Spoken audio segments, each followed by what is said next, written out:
I'm Cyril Wong, a writer. Many people ask me, why on earth did I choose to be a writer? Would you struggle with life? Well, my answer is, Not necessarily. There's much enjoyment as well. Yeah, I don't. The funny thing is that I don't see myself as someone who's struggling.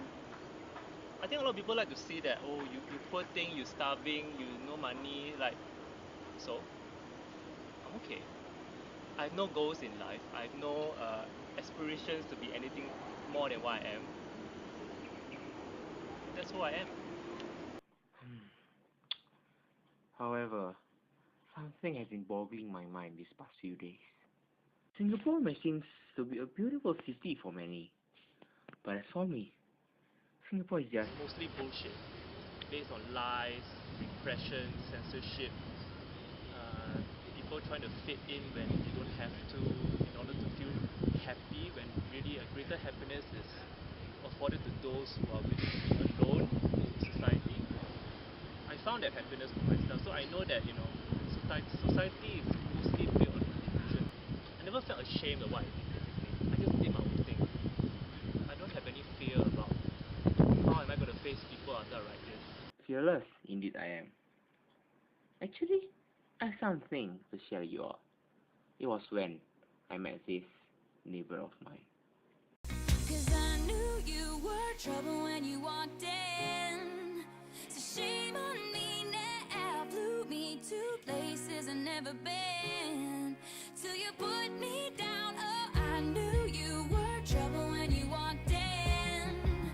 So shame on me now, flew me to places I've never been. Now I'm lying on the cold hard ground.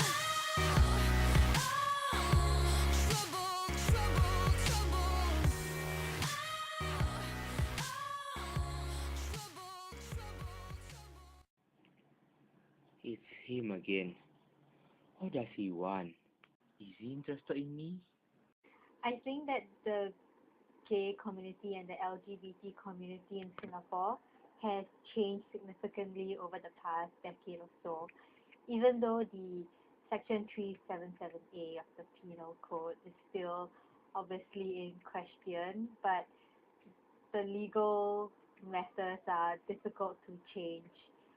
So even if homosexuality is illegal and banned in Singapore, I think the societal acceptance has improved, especially with social media.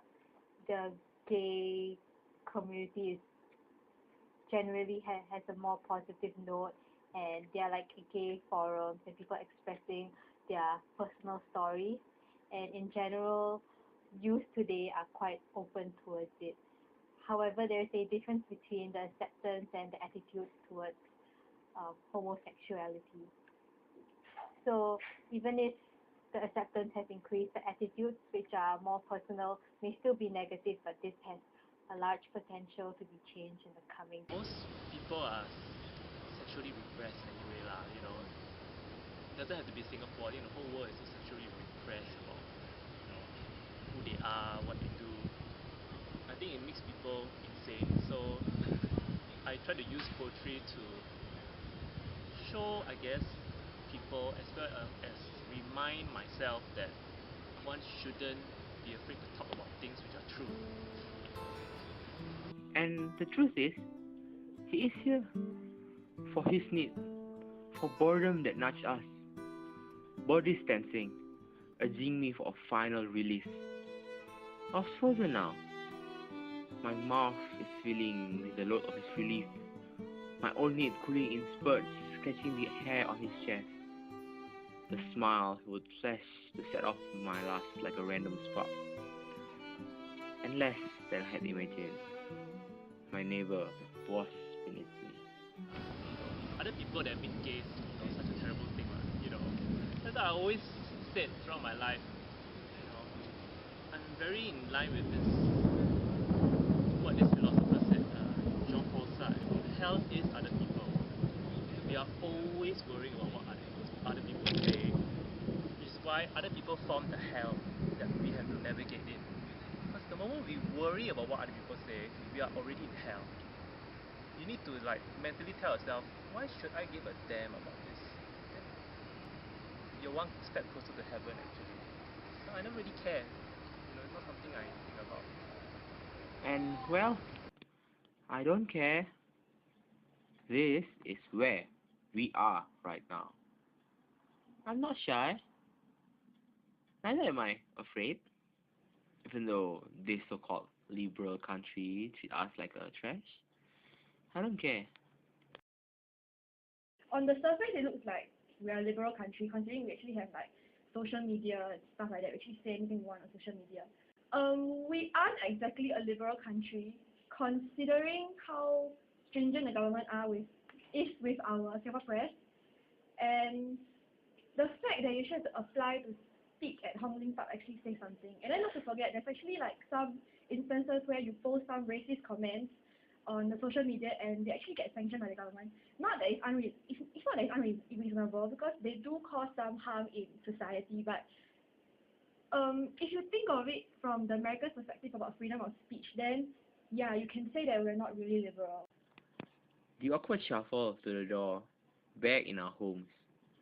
We catch each other's eyes when he smiles again, and as I close the door behind me.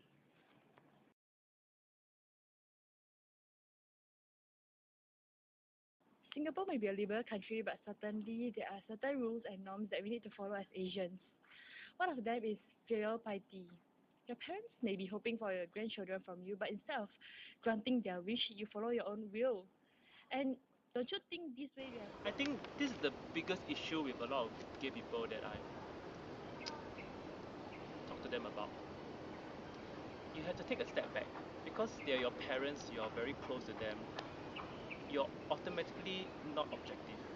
You get very emotionally tied to it. Then you always feel that, yeah, why you cannot accept me? Why you cannot accept me? Why you cannot accept me? It's very defeatist actually. It's very silly, because if you get a third party, say a completely neutral psychiatrist or something, the psychiatrist will say, take a step back, take a step back. Your parents cannot change. Once you know that, I mean, okay, not all parents are the same. Only you know what your parents are like. You grew up with them, for example, right? So if you can just take a step back and just look at your parents objectively, and you ask yourself, will they change?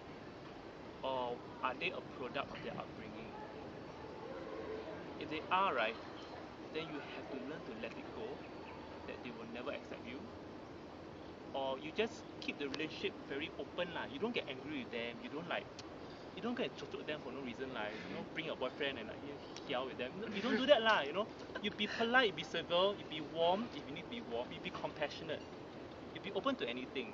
If they offend you, let the insult just go right through you, because you know they cannot help it. Parents only know how to say the same thing. Why are you not married yet? Why are you like that? Why you like... It's always the same things that come out of their mouth. So you just be open. Maybe in time something will hit them like, wait a minute. There's another way of looking at this. Maybe one day, or maybe they won't. So you just need to be able to accept whatever comes up. And that's how I express the truth through my poem, for other people to see what the truth is.